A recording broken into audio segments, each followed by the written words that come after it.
Can you smell the Bible in a minute? Genesis 29. So this chapter starts off with Jacob leaving his family and headed towards his uncle's family, Laban. Laban has two daughters, Leah and Rachel, and this chapter starts the interaction between Jacob and Rachel and how Jacob saw her and fell in love with her. Rachel was a shepherdess. She took care of her father's sheep.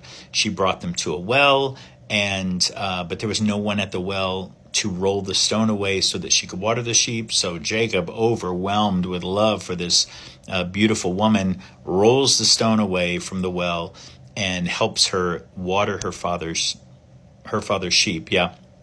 And then he kisses her and cries.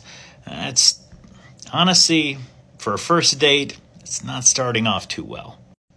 When Rachel tells her father Laban what Jacob has done, Laban just embraces him and he says, "You are indeed my own flesh and blood."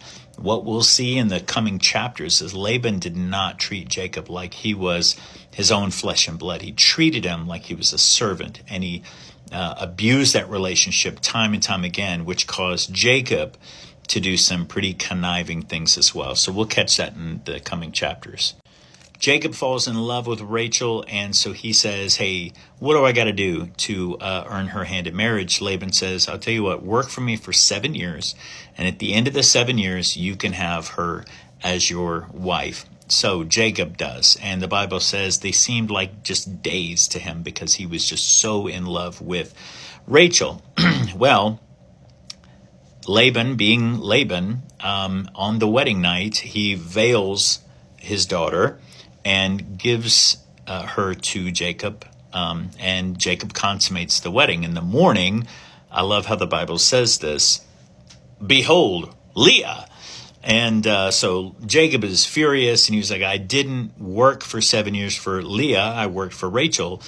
And Laban says, "Well, Rachel's the younger daughter, and in our culture, we don't give the younger daughter away to marry before the older daughter. So finish your bridal week with Leah," which is a full week of festivities and partying and everything, Finish that week, and then I will give you Rachel for another 7 years of labor for you. And of course, Jacob wants to marry Rachel. He'll do whatever he's got to do. So he agrees to it, finishes the bridal week with Leah, and then marries Rachel.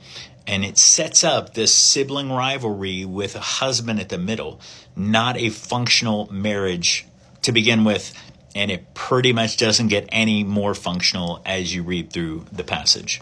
And we see this when the women start having children. When Leah has a child, she realizes she's unloved. Rachel is loved, but Rachel's womb is closed.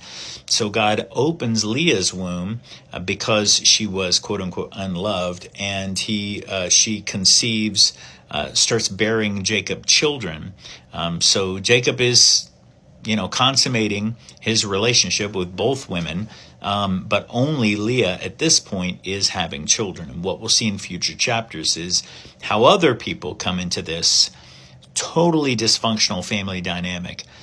And yet God does what he does. He takes us in our terrible choices sometimes, and he can somehow bring good things out of bad situations, out of absolutely dysfunctional situations. And God does this through the life of Jacob and his 12 sons. So we'll be checking that out. Read chapter 29, comment, let me know what you think.